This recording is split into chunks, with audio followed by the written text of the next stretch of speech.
আপনার চেতনা বা কনসাসনেস কিভাবে তৈরি হয়? কোয়ান্টাম ফিজিক্সের একদম গভীরে ঢুকে উত্তরটা খুঁজে নিয়ে আসার চেষ্টা করব। মৃত্যুর পর একজন মৃত ব্যক্তির চেতনা কোথায় যায়?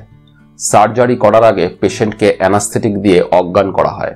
অজ্ঞান অবস্থায় পেশেন্টের চেতনা কোথায় যায়? একটা এককোষী জীবের শরীরে কোনো মস্তিষ্ক নেই, নিউরন নেই, তা সত্ত্বেও সে তার খাবার খুঁজে নেয় কি করে? এই প্রশ্নগুলোর উত্তরের সন্ধানে কোয়ান্টাম ফিজিক্সের গভীরে ঢোকার আগে চেতনা আসলে কি সেই সম্পর্কে একটু আলোকপাত করা প্রয়োজন।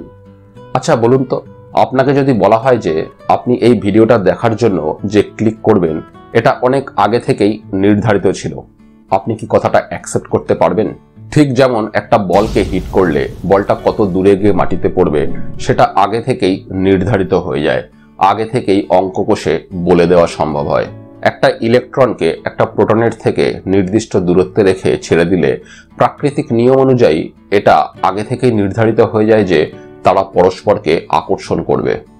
এমনকি কত জোরে তারা পরস্পরকে আকর্ষণ করবে সেটাও আগে থেকেই নির্ধারিত হয়ে যায়, অঙ্ক কষে আগে থেকেই বলে দেওয়া সম্ভব। প্রত্যেকটা ঘটনা তার আগের ঘটনার সাথে সম্পর্কযুক্ত। এইভাবে প্রাকৃতিক নিয়ম প্রয়োগ করে করে ঘটনার কারণ খুঁজতে খুঁজতে ইউনিভার্সের জন্মক্ষণে কি আমরা পৌঁছে যেতে পারি? আপনার ব্রেনের ভেতর যে ম্যাটারগুলো আছে সেই ম্যাটারগুলো তো প্রাকৃতিক নিয়ম মেনেই চলে।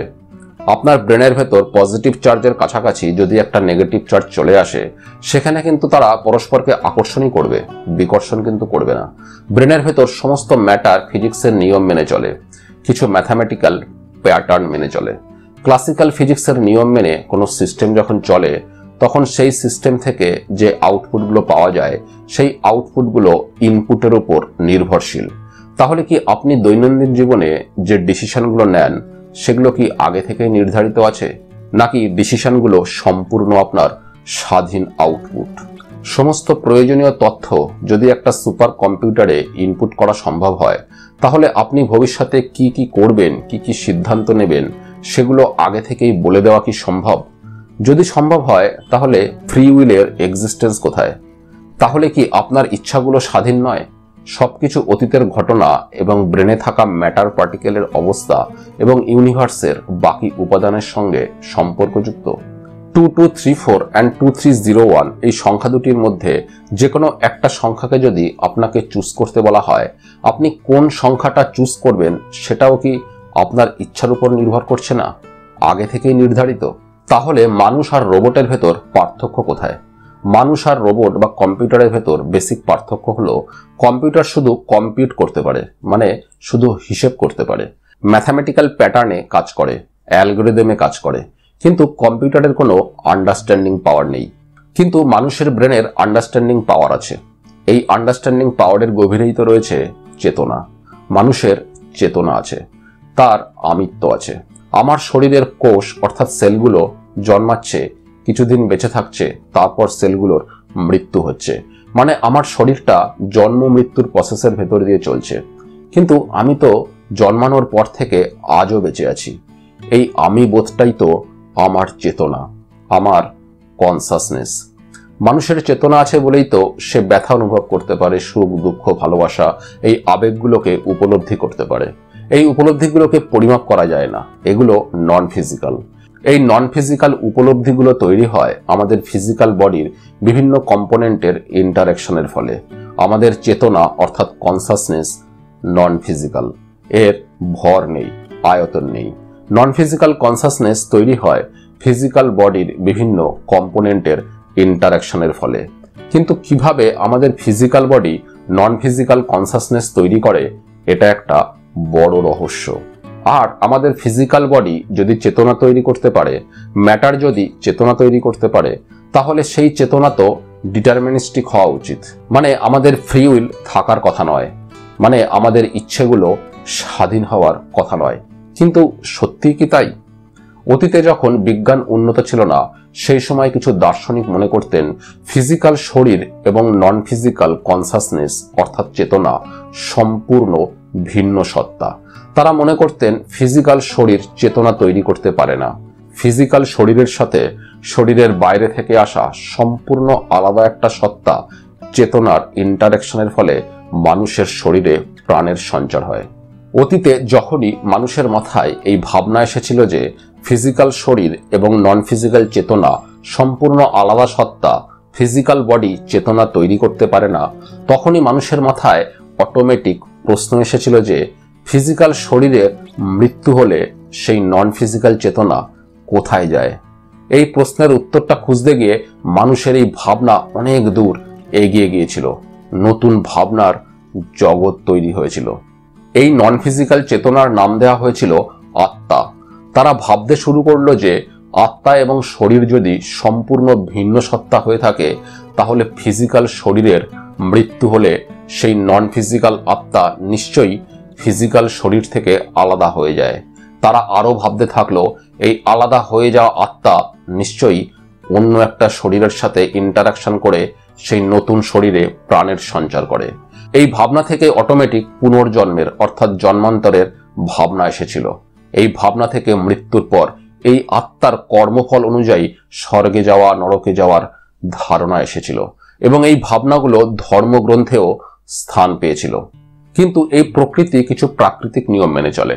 আত্মার কার্যকলাপকে সত্যি ধরে নিলে আত্মা একটা শরীর থেকে আলাদা হওয়ার পর কোনো রকম ফিজিক্যাল কন্ট্রোল ছাড়া অন্য শরীরের সাথে যুক্ত হয়, এই ধরনের ধারণাগুলোকে সত্যি ধরে নিলে আত্মা কোনো ফিজিক্যাল কন্ট্রোল ছাড়া কাল্পনিক স্বর্গ অথবা নরকে চলে যেতে পারে, এই ধরনের ধারণাগুলোকে সত্যি ধরে নিলে অনেকগুলো প্রাকৃতিক নিয়ম ভায়োলেটেড হয়ে যায়। যেমন law of conservation of energy, laws of thermodynamics etcetera. ঠিক যেমন একটা স্থির বস্তুর উপর কোনো ফোর্স অ্যাপ্লাই না করা সত্ত্বেও বস্তুটা যদি চলতে শুরু করে, অথবা একটা সচল বস্তুর উপর কোনো ফোর্স অ্যাপ্লাই না করা সত্ত্বেও বস্তুটা অটোমেটিক যদি হঠাৎ থেমে যায়, তাহলে যেমন ফিজিক্সের সূত্রগুলো ভায়োলেটেড হয়ে যায়, প্রাকৃতিক নিয়মগুলো লঙ্ঘিত হয়, ঠিক সেই রকম আত্মার কার্যকলাপ যেহেতু প্রাকৃতিক নিয়মগুলো মেনে চলে না, তাই সায়েন্টিফিক কমিউনিটি ফিলোসফিক্যাল ডুয়ালিজমের কনসেপ্ট অ্যাকসেপ্ট করতে পারে না। অর্থাৎ ফিজিক্যাল শরীর থেকে চেতনা বা কনসাসনেস আলাদা হতে পারে না। চেতনা শরীর ছাড়া স্বাধীনভাবে একা একা থাকতে পারে না। মেটেরিয়াল বডির বিভিন্ন কম্পোনেন্টের ইন্টারাকশনের ফলেই চেতনা তৈরি হয়। আর যখন শরীরের বিভিন্ন সমস্যার কারণে আমাদের শরীর চেতনা তৈরি করতে পারে না, তখন আমরা সেই শরীরকে মৃত শরীর বলি। অর্থাৎ মৃত্যুতেই মানুষের শরীর, মন, চেতনার যাত্রা শেষ হয়ে যায়। তারপর আর কোনো গল্প নেই। বিষয়টা অনেকটা এরকম, একটা প্রদীপে যতক্ষণ তেল থাকে ততক্ষণ প্রদীপটা আলো দেয়। তেলের সাথে অক্সিজেনের রিয়াকশনের ফলে তেলের কেমিক্যাল এনার্জি লাইট এনার্জিতে কনভার্টেড হয়। কিন্তু কোনো ডিস্টারবেন্সের কারণে যদি তেল পুড়ে আলো তৈরি হতে না পারে, যেমন ধরুন তেলের মধ্যে যদি জল ঢেলে দেওয়া হয়, তাহলে কেমিক্যাল রিয়াকশন বন্ধ হয়ে যাওয়ার জন্য প্রদীপের এই তেল আর আলো তৈরি করতে পারে না, আলো নিভে যায়। প্রদীপের তেল থেকে কেমিক্যাল রিয়াকশনের ফলে যেমন আলো তৈরি হয়, সিমিলারলি আমাদের পার্থিব শরীর বিশেষ প্রসেসিং এর সাহায্যে চেতনা তৈরি করে। যে মুহূর্তে আপনি বুঝে যাবেন যে আমাদের শরীর চেতনা তৈরি করতে পারে, সেই মুহূর্তেই জন্মান্তর, মৃত্যুর পর স্বর্গে যাওয়া, নরকে যাওয়া, ভূত প্রেত এই ধারণাগুলো আপনার মন থেকে বিজ্ঞানের উষ্ণতায় বাষ্পীভূত হয়ে চিরকালের মতো মহাশূন্যে হারিয়ে যাবে। কিন্তু আমাদের মেটেরিয়াল বডি কিভাবে চেতনা অর্থাৎ কনসাসনেস তৈরি করে, এটা একটা ভীষণ কঠিন প্রশ্ন। চলুন কোয়ান্টাম ফিজিক্সের গভীরে ঢুকে এই প্রশ্নের উত্তরটা খোঁজার চেষ্টা করি। গ্রেট নোবেল পুরস্কার বিজয়ী ম্যাথামেটিক্যাল ফিজিসিস্ট রজার পেনরোজ এবং আমেরিকান অ্যানাস্থেসিওলজিস্ট স্টুয়ার্ট হ্যামেরফের কনসাসনেস থিওরিকে ভিত্তি করে এই ভিডিওটা তৈরি। ভিডিওটা শেষ পর্যন্ত দেখবেন বন্ধু। আমি সুভাষিস আছি আপনার সাথে। Let's begin. ক্লাসিক্যাল ফিজিক্সে সবকিছু ডিটারমিনিস্টিক, মানে আমাদের আশেপাশের সমস্ত ঘটনা তার কারণের উপর নির্ভর করে। কারণ জানা থাকলে ঘটনা ঘটার আগেই কি ঘটবে সেটা আগে থেকেই বলে দেওয়া সম্ভব। যেমন একটা ফুটবলকে শট করলে বলটা কত জোরে গোলকিপারকে আঘাত করবে অথবা কত দূরে গিয়ে মাটিতে পড়বে আগে থেকেই অঙ্ক কষে বলে দেওয়া সম্ভব। একটা রকেট কতক্ষণ পর পৃথিবীর অভিকর্ষ ছেড়ে বেরিয়ে যাবে সেটা আগে থেকে নির্ধারিত হয়ে যায়, অঙ্ক কষে আগে থেকেই বলে দেওয়া সম্ভব হয়। এইভাবে ক্লাসিক্যাল ওয়ার্ল্ডে সবকিছু অঙ্ক কষে প্রাকৃতিক নিয়ম প্রয়োগ করে আগে থেকে বলে দেওয়া সম্ভব।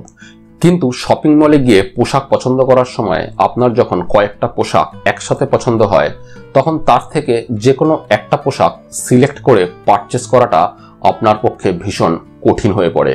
অঙ্ক কষে এটা আগে থেকে বলা সম্ভব নয় যে আপনি কোন পোশাকটা সিলেক্ট করবেন। এমনকি আপনি নিজেও জানেন না যে কোন পোশাকটা আলটিমেটলি আপনার বাড়িতে পৌঁছবে। আপনার ব্রেনের বিভিন্ন কম্পোনেন্টের ইন্টারাকশনের ফলে আপনার চেতনা যদি তৈরি হয়ে থাকে, তাহলে এত কনফিউশন কেন? প্রাকৃতিক নিয়ম অনুযায়ী ডিটারমিনিস্টিক হওয়া উচিত ছিল। আপনার স্থানে যদি কোনো রোবট থাকতো, তাহলে ইনপুট ডেটা অনুযায়ী, প্রোগ্রামিং অনুযায়ী সে কোন পোশাকটা সিলেক্ট করবে সেটা আগে থেকেই বলে দেওয়া সম্ভব হতো। কিন্তু আপনার ক্ষেত্রে সম্ভব হচ্ছে না কেন?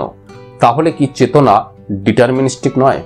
গডেল ইনকমপ্লিটনেস থিওরেম থেকে ডক্টর রজার পেনরোজের এই ধারণা তৈরি হয়েছিল যে ইউনিভার্সে একমাত্র কনসাসনেসই নন কম্পিউটেশনাল, আর বাকি সব কম্পিউটেশনাল। মানে আমরা আশেপাশের জড় পদার্থের যে আচরণগুলো দেখতে পাই সেগুলো সবই ডিটারমিনিস্টিক, একমাত্র কনসাসনেস ডিটারমিনিস্টিক নয়। মানে হিসেব করে অর্থাৎ কম্পিউট করে সমস্ত ঘটনা আগে থেকে বলে দেওয়া সম্ভব, কম্পিউটেশনাল। কিন্তু একমাত্র কনসাসনেসের আউটপুট কি হবে সেটা আগে থেকে বলা সম্ভব নয়, নন কম্পিউটেশনাল। কম্পিউটার অ্যালগরিদম অনুযায়ী চলে, কতগুলো রিজিড নিয়ম মেনে চলে। Computer is computational. কিন্তু কম্পিউটারের কোনো আন্ডারস্ট্যান্ডিং পাওয়ার নেই, অর্থাৎ যে প্রসেসিং রিজিড নিয়মে চলে সেটা কম্পিউটেশনাল হয়। আন্ডারস্ট্যান্ডিং পাওয়ার থাকবে কি করে? কারণ সে তো রিজিড নিয়মে চলছে, ইনপুট অনুযায়ী আউটপুট দেবে, একটুও এদিক ওদিক হবার জো নেই, সম্পূর্ণ কম্পিউটেশনাল। কিন্তু মানুষের আন্ডারস্ট্যান্ডিং পাওয়ার আছে।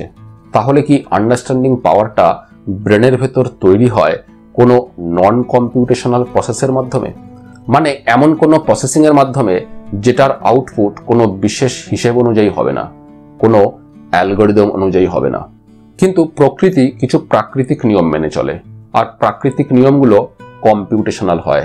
তাহলে কি প্রকৃতিতে এমন কোনো নিয়ম আছে যেটা নন কম্পিউটেশনাল? আর এই নন কম্পিউটেশনাল প্রসেসের মাধ্যমে কি মানুষের ব্রেনে আন্ডারস্ট্যান্ডিং পাওয়ার তৈরি হয়? এই আন্ডারস্ট্যান্ডিং পাওয়ারের গভীরেই তো রয়েছে চেতনা। অর্থাৎ কনসাসনেস কোনো অ্যালগরিদম মেনে চলে না। আর যে জিনিসটা কোনো অ্যালগরিদম মেনে চলে না, যে জিনিসটার আউটপুট সম্ভাবনার উপর নির্ভরশীল, সেটা তো নন কম্পিউটেশনাল হবেই। অর্থাৎ কনসাসনেস থেকে যে আউটপুটটা বার হয় সেটা ডিটারমিনিস্টিক নয়, বরং প্রবাবিলিস্টিক, মানে সম্ভাবনার উপর দাঁড়িয়ে থাকে। আপনি যখন শপিং মলে গিয়ে অনেকগুলো পছন্দের পোশাক থেকে যে কোনো একটা সিলেক্ট করতে চাইছেন, তখন কোন পোশাকটা সিলেক্টেড হবে সেটা আগে থেকে নির্ধারিত নয়, নন কম্পিউটেশনাল, সম্পূর্ণ সম্ভাবনার উপর দাঁড়িয়ে আছে। মানে ফাইনাল সিলেকশনের আগের মুহূর্ত পর্যন্ত সবগুলো পোশাক আপনার সিলেকশনের সুপার পজিশনে রয়েছে, মানে সবগুলো পোশাকই একই সাথে সিলেক্টেড হয়ে আছে। আর যখনই এই সুপার পজিশন কোল্যাপসড হয়ে যাবে, মানে একই সাথে সবগুলো পোশাক সিলেক্টেড হয়ে আছে এই প্যাটার্নটা যখনই ভেঙে যাবে, তখনই যে কোনো একটা পোশাক সিলেক্টেড হয়ে যাবে। এই রকম সুপার পজিশন কোল্যাপস এই শব্দগুলো আমরা পাই কোয়ান্টাম ফিজিক্সে। অর্থাৎ চেতনা কিভাবে তৈরি হয় এই প্রশ্নের উত্তরটা রয়েছে কোয়ান্টাম ফিজিক্সের ভেতর। ইউনিভার্সে একমাত্র কোয়ান্টাম সুপারপজিশন কোল্যাপসই নন কম্পিউটেশনাল, বাকি সব কম্পিউটেশনাল। চলুন চেতনার উৎসকে খুঁজে পাওয়ার জন্য একটু কোয়ান্টাম ফিজিক্সে ঢুকে পড়ি, কোয়ান্টাম ওয়ার্ল্ডে ঢুকে পড়ি।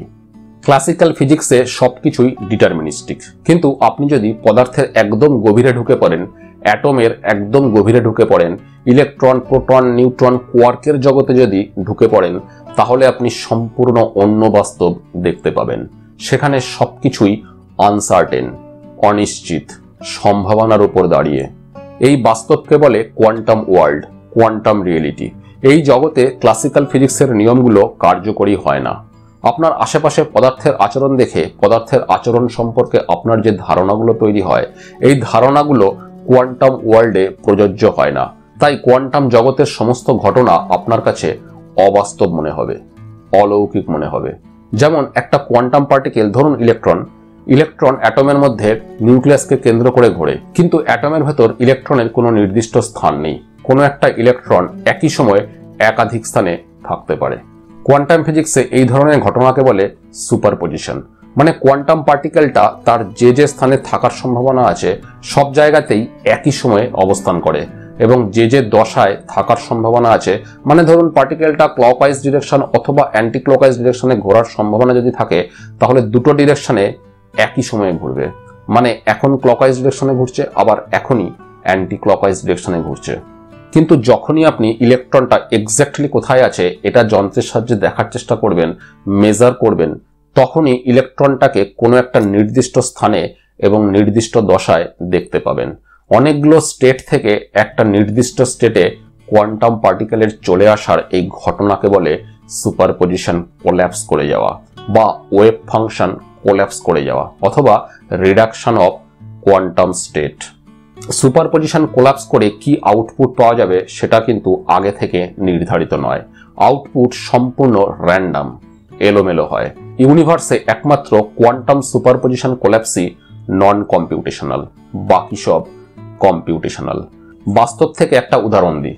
লুডো খেলার সময় ডাইস অর্থাৎ ছক্কা চালার সময় ছক্কাটা যতক্ষণ গতিশীল থাকে, ছক্কাটা যতক্ষণ না স্থির হয়, ততক্ষণ 1 থেকে 6 সব আউটপুটগুলো সুপারপজিশনে থাকে। কিন্তু যখনই ডাইসটা থেমে যায়, সাথে সাথে সুপারপজিশন কোল্যাপস করে গিয়ে যে কোনো একটা মাত্র আউটপুট পাওয়া যায়। কোয়ান্টাম সুপারপজিশন এবং সুপারপজিশন কোল্যাপস বোঝাবার জন্য এই উদাহরণটা সাহায্য নেওয়া হলেও লুডোর ছক্কায় কি আউটপুট পাওয়া যাবে সেটা কিন্তু ক্লাসিক্যাল ফিজিক্স অ্যাপ্লাই করে আগে থেকে বলা সম্ভব, যদি প্রয়োজনীয় তথ্য আমাদের কাছে থাকে। যেমন ডাইসটা কত উঁচু থেকে ফেলা হয়েছিল, অনুভূমিক বেগ কত ছিল, কত টর্ক অ্যাপ্লাই হয়েছে, ছক্কার ডাইমেনশন কত। কিন্তু কোয়ান্টাম সুপারপজিশন কোল্যাপসের ফলে কি আউটপুট পাওয়া যাবে সেটা কিন্তু আগে থেকে নির্ধারিত নয়, সম্পূর্ণটাই এলোমেলো, র্যান্ডম, নন কম্পিউটেশনাল। শুধু তাই নয়, কোয়ান্টাম ওয়ার্ল্ডে একটা অদ্ভুত ঘটনা ঘটে যাকে বলে রেট্রোকজালিটি। অ্যাটমের নিউক্লিয়াসের ভেতর ইলেকট্রন সুপারপজিশনে থাকে, কিন্তু ইলেকট্রনটাকে মেজার করার ফলে যখনই ওয়েভ ফাংশন কোল্যাপস করে, অর্থাৎ ইলেকট্রনটাকে কোনো একটা নির্দিষ্ট স্থানে খুঁজে পাওয়ার পর পুরো ঘটনাটা আপনার সামনে এমনভাবে উপস্থাপিত হবে যে ইলেকট্রনটা অতীতেও বরাবরের জন্য এই স্থানে এবং এই দশাতেই ছিল। মানে ইলেকট্রনটা যদি ক্লকওয়াইজ ডিরেকশনে রোটেটিং অবস্থায় ধরা পড়ে, তাহলে ঘটনাটা এমনভাবে উপস্থাপিত হবে যে সে এতক্ষণ শুধুমাত্র ক্লকওয়াইজ ডিরেকশনেই ঘুরছিল। ক্লকওয়াইজ এবং অ্যান্টি ক্লকওয়াইজ এই দুটো দশার সুপারপজিশনে যে ছিল সেই সমস্ত প্রমাণ ভ্যানিশ হয়ে যাবে। অর্থাৎ কোয়ান্টাম ওয়ার্ল্ডে বর্তমান সময়ে ঘটা ঘটনা অতীতে ঘটা ঘটনাকে পরিবর্তন করে ফেলতে পারে। একে বলে রেট্রোকজালিটি। এটাই কোয়ান্টাম রিয়েলিটি। কোয়ান্টাম ওয়ার্ল্ডের এই ঘটনাগুলো উপলব্ধি করতে আমাদের অসুবিধা হয়। রেট্রোকজালিটি বোঝার জন্য একটা সহজ উদাহরণ দিই। ধরুন আপনি একটা কোয়ান্টাম পার্টিকেল এবং আমাদের পৃথিবীর সাইজ একটা অ্যাটমের মতো ক্ষুদ্র। এবার কল্পনা করুন গত 1 মাস ধরে আপনি বাংলাদেশে আছেন, আবার ভারতেও আছেন। মানে আপনার অবস্থান ভারত এবং বাংলাদেশের সুপারপজিশনে আছে। এবার যদি কোনো কারণে আপনার সুপারপজিশন কোল্যাপস করে যায় এবং সুপারপজিশন কোল্যাপস করে আপনি যদি ভারতে আত্মপ্রকাশিত হন, তাহলে সাথে সাথে টাইম ব্যাকওয়ার্ড ডিরেকশনে গিয়ে গত 1 মাস ধরে আপনি যে বাংলাদেশেও ছিলেন সেই সমস্ত প্রমাণ ভ্যানিশ করে দেবে। আর সমস্ত প্রমাণ এমনভাবে অ্যারেঞ্জড হয়ে যাবে যেন আপনি গত 1 মাস ধরে শুধুমাত্র ভারতেই ছিলেন। ক্লাসিক্যাল ফিজিক্সে এই ধরনের ঘটনা ঘটা সম্ভব নয়। নেচারের ক্লাসিক্যাল বিহেভিয়ার থেকে পাওয়া তথ্যগুলো আমাদের ব্রেনে স্টোর হয়ে আছে। দৈনন্দিন জীবন থেকে পাওয়া তথ্যগুলো আমাদের ব্রেনে স্টোর হয়ে আছে। আমাদের ব্রেনে থাকা এই তথ্যগুলোর সাহায্যে আমরা কোয়ান্টাম ওয়ার্ল্ডের রিয়েলিটিকে উপলব্ধি করতে পারি না, কারণ এটা সম্পূর্ণ অন্যরকম বাস্তব। এই কারণে নোবেল পুরস্কার বিজয়ী গ্রেট ফিজিসিস্ট রিচার্ড ফেমেন বলেছিলেন, if you think you understand quantum mechanics, you don't understand quantum mechanics. Quantum ওয়ার্ল্ডে কিভাবে আমাদের চেতনা তৈরি হয় সেটা বোঝার জন্য, কোয়ান্টাম ওয়ার্ল্ডের সম্পূর্ণ অন্য বাস্তবকে বোঝার জন্য ডাবল স্লিট এক্সপেরিমেন্ট সম্পর্কে একটু ধারণা থাকা ভীষণই প্রয়োজন। চলুন ডাবল স্লিট এক্সপেরিমেন্ট সম্পর্কে একটু বুঝে নেওয়া যাক। আলো এক প্রকার তরঙ্গ, অর্থাৎ ঢেউ, মানে ওয়েভ। সমুদ্রের জলে যে ঢেউ আমরা দেখতে পাই, সেখানে জল একবার উপরে ওঠে, তারপর নিচে নামে, আবার উপরে ওঠে, তারপর আবার নিচে নামে। একই রকম ভাবে যেহেতু আলোকে তরঙ্গ বলা হয়, তাহলে নিশ্চয়ই আলো যখন সামনের দিকে এগিয়ে চলে কিছু তো আছে যেটা বারবার ওঠানামা করে। আসলে তড়িৎ ক্ষেত্র এবং চৌম্বক ক্ষেত্র অর্থাৎ ইলেকট্রিক ফিল্ড অ্যান্ড ম্যাগনেটিক ফিল্ডের মান একবার কমে, তারপর আবার বাড়ে, তারপর আবার কমে, তারপর আবার বাড়ে, আর লাইট অটোমেটিক সামনের দিকে এগিয়ে চলে। লাইট যে এক প্রকার ঢেউ সেটা বোঝার অনেকগুলো উপায় আছে। তার মধ্যে একটা উপায়ের নাম ডাবল স্লিট এক্সপেরিমেন্ট। এই এক্সপেরিমেন্টের সাহায্যে কোনো কিছু আসলে ঢেউ অর্থাৎ তরঙ্গ কি তরঙ্গ নয় সেটা বোঝা যায়। যেমন এই এক্সপেরিমেন্টে পাশাপাশি থাকা দুটো স্লিটের ভেতর দিয়ে যদি আলো পাঠানো হয় তাহলে স্লিটের পেছনে থাকা স্ক্রিনে অদ্ভুত এক প্যাটার্ন তৈরি হবে। কিছুটা জায়গায় আলো, কিছুটা জায়গায় অন্ধকার, আবার কিছুটা জায়গায় আলো, আবার কিছুটা জায়গায় অন্ধকার। একে বলে ইন্টারফারেন্স প্যাটার্ন। এই ধরনের ইন্টারফারেন্স প্যাটার্ন তৈরি হওয়া এটা প্রমাণ করে যে ডাবল স্লিট দিয়ে যেটা ঢুকেছিল সেটা আসলে ঢেউ অর্থাৎ ওয়েভ। স্লিট দিয়ে যেটা ঢুকেছিল সেটা যদি ঢেউ অর্থাৎ ওয়েভ না হতো তাহলে এই রকম প্যাটার্ন তৈরি হতো না।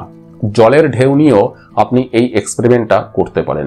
এই ধরনের ডাবল স্লিটের ভেতর দিয়ে যদি জলের ঢেউকে পাস করানো হয় তাহলেও ইন্টারফারেন্স প্যাটার্ন আপনি দেখতে পাবেন, যেটা প্রমাণ করে যে ডাবল স্লিট দিয়ে যেটা ঢুকেছিল সেটা আসলে ওয়েভ। কিন্তু এই ডাবল স্লিটের ভেতর দিয়ে যদি সাবঅ্যাটমিক পার্টিকেলকে পাস করানো হয়, ধরুন ইলেকট্রনকে পাস করানো হয়, তাহলে কি কোনো ইন্টারফারেন্স প্যাটার্ন তৈরি হবে?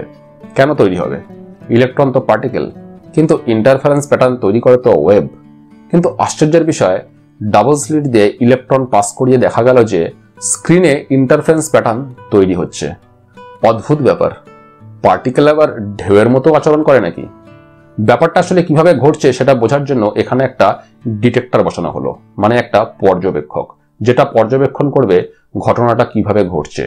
যখনই যন্ত্ররূপী পর্যবেক্ষক অর্থাৎ অবজারভার বসিয়ে এক্সপেরিমেন্টটা করা হলো তখন দেখা যাচ্ছে যে স্ক্রিনে কোনো ইন্টারফারেন্স প্যাটার্ন তৈরি হচ্ছে না। মানে ডিটেক্টর ইলেকট্রনের গতিবিধিতে নজর রাখা যখনই শুরু করলো তখনই ইলেকট্রন ওয়েভের মতো আচরণ করা বন্ধ করে দিয়ে পার্টিকেলের মতো আচরণ করা শুরু করলো। অর্থাৎ যখন ইলেকট্রনের গতিবিধি পর্যবেক্ষণ করা হচ্ছে না তখন ইলেকট্রনটা ওয়েভের মতো আচরণ করছে, কিন্তু যখন ইলেকট্রনকে পর্যবেক্ষণ করা হচ্ছে তখন ইলেকট্রন পার্টিকেলের মতো আচরণ করছে। এটাকে বলে মেজারমেন্ট প্রবলেম। মানে কোয়ান্টাম ওয়ার্ল্ডে সবকিছু ঢেউয়ের মতো আচরণ করে। সবকিছু যে যে স্টেটে থাকার সম্ভাবনা আছে সমস্ত স্টেটে একসাথে থাকে, কিন্তু যখনই তাকে মেজার করা হয়, তার আচরণকে দেখার চেষ্টা করা হয়, অটোমেটিক সুপারপজিশন কোল্যাপস করে যায়। সমস্ত সম্ভাবনাময় অবস্থা থেকে একটা মাত্র স্টেটে চলে আসে, ঢেউ ভেঙে গিয়ে একটা মাত্র স্টেটে চলে আসে, পার্টিকেল হয়ে যায়। সমুদ্রের জলে যে ঢেউ আমরা দেখতে পাই সে ঢেউতে জল একবার উঁচুতে থাকে, আবার নিচুতে থাকে, আবার উঁচুতে থাকে, আবার নিচুতে থাকে। কিন্তু ঢেউ পাড়ের কাছাকাছি চলে আসার কারণে যখনই ঢেউয়ের নিচের অংশ সমুদ্রের পাড়ের ভূমি স্পর্শ করে ফেলে তখন ঢেউ ভেঙে যায়। জলের আপ ডাউন অবস্থাটা আর থাকে না। আপ অবস্থাটা ভ্যানিশ হয়ে গিয়ে শুধুমাত্র ডাউন অবস্থাটাই থেকে যায়। ডাউন অবস্থায় থেকে জল গড়িয়ে গড়িয়ে আরো পাড়ের দিকে আসতে থাকে। সমুদ্রের জলের আপ ডাউন এই স্টেটটাকে তো সমুদ্রের পাড়ের ভূমি ভেঙে দেয়। কিন্তু কোয়ান্টাম ওয়ার্ল্ডে সুপারপজিশনকে কে ভাঙে? ইলেকট্রনের ঢেউয়ের অবস্থাটা কোল্যাপস করে দিয়ে কে তাকে পার্টিকেল স্টেটে নিয়ে আসে। কোনো কোয়ান্টাম পার্টিকেলের একই সাথে ক্লকওয়াইজ অ্যান্ড অ্যান্টি ক্লকওয়াইজ রোটেশনের অবস্থাকে কোল্যাপস করে দিয়ে হয় ক্লকওয়াইজ অথবা অ্যান্টি ক্লকওয়াইজ যে কোনো একটা মাত্র স্টেটে কে নিয়ে চলে আসে। ইলেকট্রনের গতিবিধিকে পর্যবেক্ষণ যদি না করা হয় তাহলে ইলেকট্রনটা ঢেউয়ের মতো আচরণ করে, কিন্তু যখনই তার দিকে তাকানো হয় তখনই ইলেকট্রনটা পার্টিকেলের মতো আচরণ করা শুরু করে। কোনো সাবঅ্যাটমিক পার্টিকেলকে অবজার্ভ করা হচ্ছে মানে আমাদের চেতনা মানে কনসাসনেসকে যুক্ত করা হচ্ছে। তাহলে কি আমাদের চেতনা কোনোভাবে কোয়ান্টাম পার্টিকেলের সুপারপজিশন কোল্যাপস করে দেয়? তাহলে কি আমাদের কনসাসনেসের কারণেই আমাদের আশেপাশের সবকিছু সুপারপজিশন থেকে বেরিয়ে এসে বাস্তব রূপ পায়? কিন্তু প্রাকৃতিক নিয়ম অনুযায়ী ফিজিক্যাল পার্টিকেলের আচরণ পরিবর্তন করার জন্য ফিজিক্যাল কিছুর সাথে তার ইন্টারাকশন প্রয়োজন। যেমন ফিজিক্যাল বলের সাথে ফিজিক্যাল ব্যাটের ইন্টারাকশনের ফলে ফিজিক্যাল বলের গতির অভিমুখ পরিবর্তন হয়। তাহলে নন ফিজিক্যাল চেতনা ফিজিক্যাল কোয়ান্টাম পার্টিকেলের আচরণ কিভাবে পরিবর্তন করতে পারে? নন ফিজিক্যাল চেতনার সাথে ফিজিক্যাল কোয়ান্টাম পার্টিকেলের ইন্টারাকশনের ফলে যদি কোয়ান্টাম পার্টিকেলটা তার কোয়ান্টাম বিহেভিয়ার থেকে বেরিয়ে এসে ক্লাসিক্যাল বিহেভিয়ার দেখাতে শুরু করে, মানে সুপারপজিশন থেকে বেরিয়ে এসে একটা মাত্র স্টেটে চলে আসে, তাহলে তো ফিলোসফিক্যাল ডুয়ালিজমকে স্বীকার করে নিতে হয়। তাহলে তো মনে হচ্ছে যে চেতনা একা একা স্বাধীনভাবে থাকতেও পারে এবং বাইরে থেকে এসে ফিজিক্যাল বডির সাথে ইন্টারাকশন করে শরীরে প্রাণের সঞ্চারও করতে পারে। তাহলে তো আত্মা প্রাকৃতিক নিয়ম বিরোধী যে কার্যকলাপগুলো করে বলে শোনা যায় সেগুলোও সত্য হতে পারে। যেহেতু প্রকৃতিতে প্রাকৃতিক নিয়ম বিরোধী কোনো কার্যকলাপ সম্ভব নয়, তাই subjective reduction of quantum state সম্ভব নয়। অর্থাৎ কোনো সাবজেক্টের মানে কোনো কনসাস বডির কনসাসনেসের দ্বারা কোয়ান্টাম সুপারপজিশনের অনেকগুলো কোয়ান্টাম স্টেট থেকে রিডিউসড হয়ে একটা মাত্র স্টেটে চলে আসা সম্ভব নয়। Subjective reduction of quantum state সম্ভব নয়। কনসাসনেস আসলে কোয়ান্টাম ওয়েভ ফাংশনকে কোল্যাপস করে না। অন্য কোনো ফিজিক্যাল ফ্যাক্টর, অবজেক্টিভ ফ্যাক্টর নিশ্চয়ই আছে, যে ফ্যাক্টরটা কোয়ান্টাম পার্টিকেলের সুপারপজিশনকে কোল্যাপস করে, অর্থাৎ objective reduction of quantum state একমাত্র সম্ভব। কিন্তু কি সেই অবজেক্টিভ ফ্যাক্টর? গ্রেট নোবেল পুরস্কার বিজয়ী সায়েন্টিস্ট রজার পেনরোসের মতে আমাদের কনসাসনেস কোয়ান্টাম সুপারপজিশনকে কোল্যাপস করে না, বরং কোয়ান্টাম সুপারপজিশন কোল্যাপস করার ফলে কনসাসনেস তৈরি হয় এবং কোয়ান্টাম সুপারপজিশনকে কোল্যাপস করে mainly gravity and some other disturbance. যখন যন্ত্রের সাহায্যে কোনো কোয়ান্টাম ওয়ার্ল্ডকে দেখার চেষ্টা করা হয়, তখন কোয়ান্টাম ওয়ার্ল্ডে লাইট ফেলা হয়, অর্থাৎ আলোর কণা ফোটন ফেলা হয়। সেই ফোটন কোয়ান্টাম সিস্টেম থেকে রিফ্লেক্টেড হয়ে আবার যন্ত্রে ফিরে এসে কোয়ান্টাম ওয়ার্ল্ডকে দেখতে সাহায্য করে।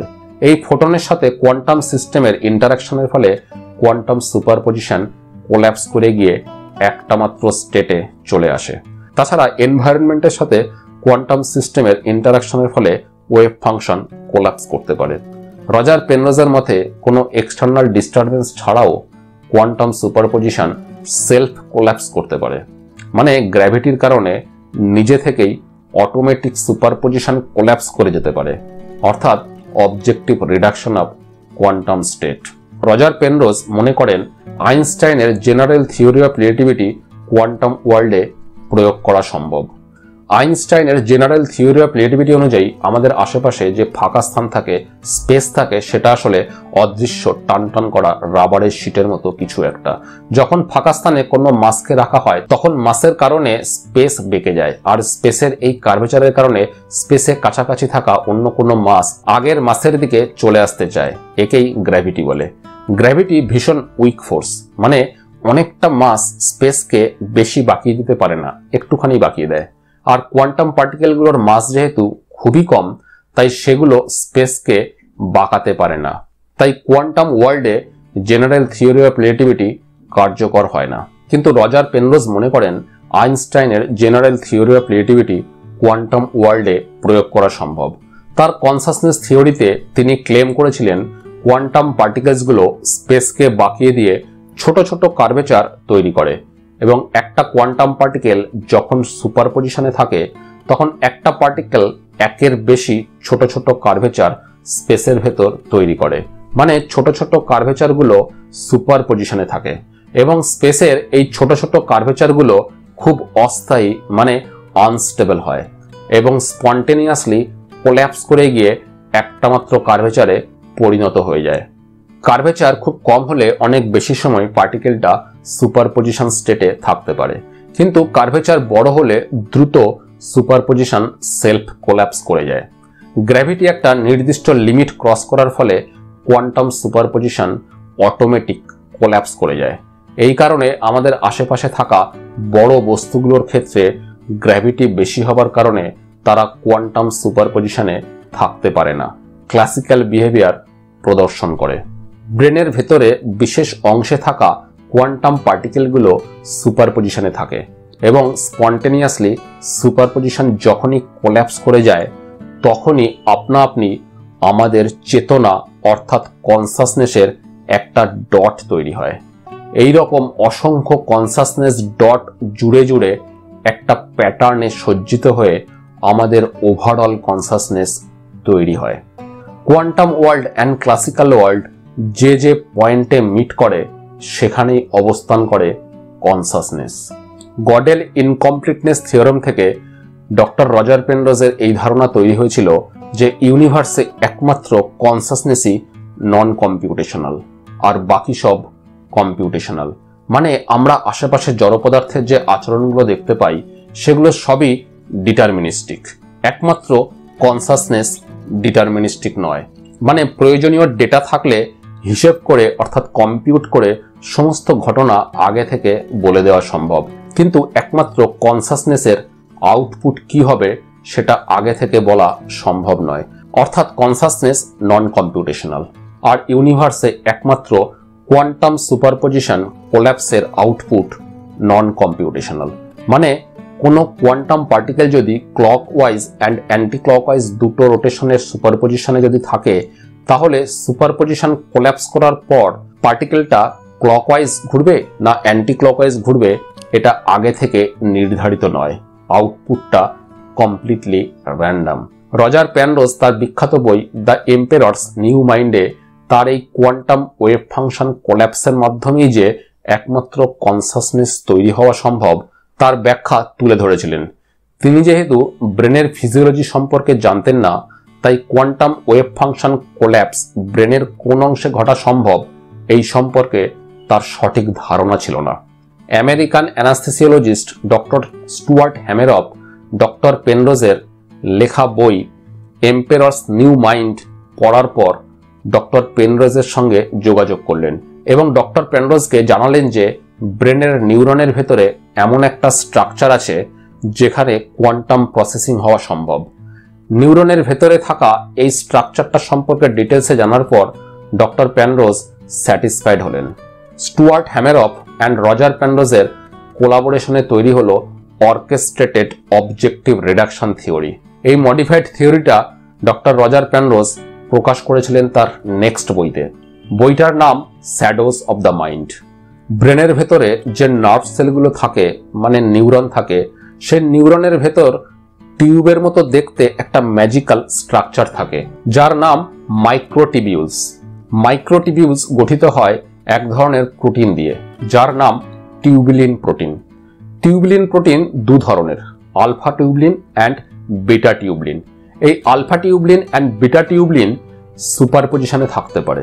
আরও গভীরে ঢুকলে বলতে হয় যে টিউবলিন প্রোটিনের ভেতরে যে অ্যারোমেটিক রিং অ্যান্ড ইন্ডোল রিংগুলো থাকে সেই রিংগুলো সুপারপজিশনে থাকে। এই সুপারপজিশনগুলো অটোমেটিক সেলফ কোল্যাপস করতে থাকে এবং ছোট ছোট চেতনার বিন্দু তৈরি করতে থাকে।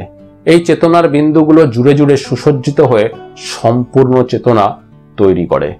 এই মাইক্রোটিবিউলসের ভেতরে অবস্থিত কোয়ান্টাম ওয়ার্ল্ডে ইনফরমেশন প্রসেসড হয়, ইনফরমেশন স্টোরড হয়। অর্থাৎ মাইক্রোটিবিউলসের ভেতরেই রয়েছে আমাদের মেমোরি পাওয়ারের গল্প, মাইক্রোটিবিউলসের ভেতরেই রয়েছে আমাদের চেতনার জন্ম রহস্য।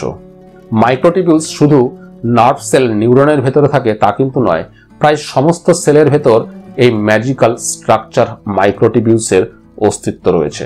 এই মাইক্রোটিবিউলস সেলের ভেতরে একটা নেটওয়ার্ক তৈরি করে। এই নেটওয়ার্কের সাহায্যে সেলের বিভিন্ন অংশের ভেতর ইনফরমেশন আদান প্রদান হয়, বিভিন্ন উপাদানের আদান প্রদান হয়। এরা সেলের স্ট্রাকচার মেনটেন করে, সেলকে ডিভাইড করে একটা সেল থেকে দুটো সেলে পরিণত হতে সাহায্য করে, সেলের মুভমেন্টকে কন্ট্রোল করে। ইউনিসেলুলার অর্গানিজম অর্থাৎ একটা মাত্র কোষ দিয়ে তৈরি জীব প্যারামেসিয়ামের শরীরে কিন্তু কোনো নার্ভাস সিস্টেম নেই। তা সত্ত্বেও তারা ইচ্ছামতো সাঁতার কেটে এদিক ওদিক ঘুরে বেড়াতে পারে, খাবার খুঁজে নিতে পারে, বিপদকে এড়িয়ে চলতে পারে, পরিবেশ থেকে শিখতে পারে। এক্সপেরিমেন্টে দেখা গেছে যে প্যারামেসিয়ামকে একটা ক্যাপিলারি টিউবে ঢুকিয়ে দিলে তারা বেরিয়ে আসছে। দ্বিতীয়বার আবার ঢুকিয়ে দিলে দেখা গেছে যে দ্বিতীয়বার প্রথমবারের তুলনায় আরো তাড়াতাড়ি বেরিয়ে আসছে। অর্থাৎ তারা পরিবেশ থেকে শিখতে পারে। এদের শরীরে কোনো নার্ভাস সিস্টেম নেই, তা সত্ত্বেও তাদের এই আন্ডারস্ট্যান্ডিং পাওয়ারটা আসে মাইক্রোটিবিউলসের ভেতরে সংঘটিত হওয়া কোয়ান্টাম অ্যাক্টিভিটি থেকে। অর্থাৎ মাইক্রোটিবিউলস সেলের নার্ভাস সিস্টেমের মতো কাজ করে। অ্যালজাইমার্স ডিজিজে মানুষের মেমোরি লস হয়, অর্থাৎ স্মৃতিশক্তি নষ্ট হয়, কনসাসনেস নেগেটিভলি এফেক্টেড হয়। কনসাসনেস যদি মাইক্রোটিবিউলসের কোয়ান্টাম ওয়ার্ল্ডে তৈরি হয়ে থাকে, তাহলে অ্যালজাইমার্স ডিজিজের ক্ষেত্রে যেহেতু কনসাসনেস এফেক্টেড হয়, তাহলে তো এই রোগের ক্ষেত্রে নিউরনের মাইক্রোটিবিউলসে সমস্যা আসার কথা। এক্সপেরিমেন্টে দেখা গেছে যে এই রোগের ক্ষেত্রে কোনো সমস্যার কারণে মাইক্রোটিবিউলস ঠিকমতো কাজ করতে পারে না। অর্থাৎ Alzheimer's is a disease of microtubules. কোনো বড় সার্জারি করার আগে পেশেন্টকে জেনারেল অ্যানাস্থেসিয়া করে অজ্ঞান করা হয়। যে কেমিক্যাল রিএজেন্টের সাহায্যে পেশেন্টকে অজ্ঞান করা হয়, সেই অ্যানাস্থেটিক এজেন্টটা আসলে মাইক্রোটিবিউলসের কোয়ান্টাম অ্যাক্টিভিটিকে অ্যাটাক করে কনসাসনেস তৈরি করতে দেয় না। এককোষী জীব অ্যামিবাকে যদি অ্যানাস্থেটিক ক্লোরোফর্মের এনভায়রনমেন্টে রাখা হয়, তাহলে তাদের চলাচল বন্ধ হয়ে যায়। কিন্তু ক্লোরোফর্মের এনভায়রনমেন্ট থেকে যখনই তাদের বার করে আনা হয়, তখন আবার তারা মুভ করতে শুরু করে। এই ক্লোরোফর্ম মাইক্রোটিবিউলসের কোয়ান্টাম অ্যাক্টিভিটিকে অ্যাটাক করে। কোয়ান্টাম ওয়ার্ল্ড এবং ক্লাসিক্যাল ওয়ার্ল্ড এই দুটো সম্পূর্ণ ভিন্ন ধরনের বাস্তব। কোয়ান্টাম সুপারপজিশন কোলাপসের মাধ্যমে কোয়ান্টাম ওয়ার্ল্ড ক্লাসিক্যাল ওয়ার্ল্ডে ঢুকে পড়ে। কোয়ান্টাম ওয়ার্ল্ড যেখানে শেষ হয়, সেখান থেকে ক্লাসিক্যাল ওয়ার্ল্ড শুরু হয়। আবার কোয়ান্টাম সুপারপজিশন যেখানে যেখানে ভেঙে যায়, সেখানে সেখানে বিন্দু বিন্দু চেতনার জন্ম হয়। আসলে দুই ভিন্ন বাস্তবের বর্ডার লাইনে অবস্থান করে আমাদের চেতনা। ভিডিওটা কেমন লাগলো কমেন্টে জানাবেন বন্ধু। আপনার একটা ছোট্ট পজিটিভ ফিডব্যাক আমাকে আপনার জন্য নতুন নতুন ভিডিও বানাতে উৎসাহিত করে। ভিডিওটা লাইক এবং চ্যানেলটা আগে সাবস্ক্রাইব করা না থাকলে সাবস্ক্রাইব করার অনুরোধ রইল। Thanks for watching.